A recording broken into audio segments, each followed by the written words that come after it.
I'm Vivek Ramachandran, and I'll be talking about breaking secure web gateways for fun and profit.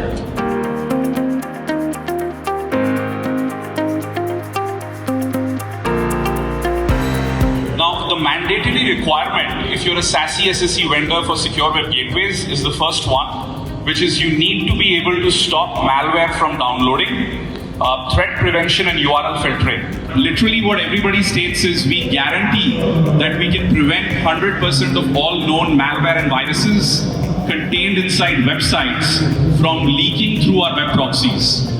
So in the browser, you have a bunch of things happening when a site loads, right? You have DOM changes, you have various browser events, user interactivity and whatnot. Unfortunately, the SWG does not have access to all of this data. And this is really where it is operating in the blind. SWGs don't have notions of tabs and windows, right? They're just looking at flat traffic. So when they look at two requests, they can't make out if this is coming from the same tab or window. For them, each of these are independent. So which means you do not even have enough data available to do any form of dynamic analysis in the cloud trying to emulate what is happening on the user's browser, even if you had access to everything. Today, no SWG is capable of monitoring and analyzing WASM files. The way the attack works is page opens, HTML, CSS, WASM loads, and then we trigger a payload dumper from WASM, which basically then dumps the entire file, triggers a download event in the browser, and it just drops.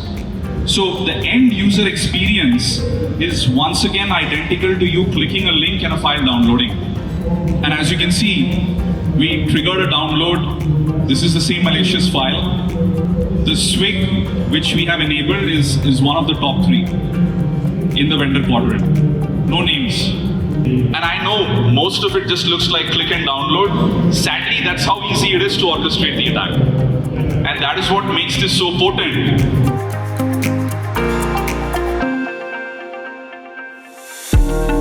So HTML embed, we have an HTML element, and that element has the whole malicious file embedded inside. And using the JS, we're going to read the contents of that element and then construct a file and trigger a download. So whenever we are doing these client-side download triggers, these are basically block-based downloads. So if we see here, we can see the attack went successful just by having the whole malicious file embedded inside the HTML in an element. The same can be done for other resources as well.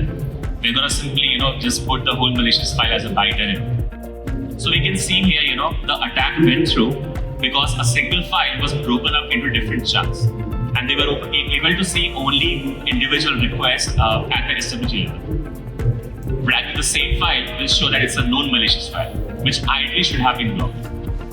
The same can be done for the other varieties as well, where they're going to split it into different chunks, but reversing the content of it. And then the same could also be done with the randomized size and also with a mix and match.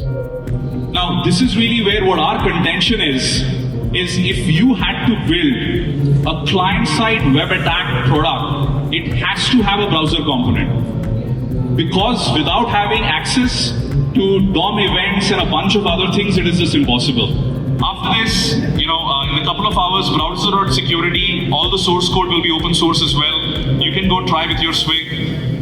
And hopefully vendors who are watching, don't shoot the messenger, do not block browser.security and claim that you saw Last Mile Reassembly Attacks.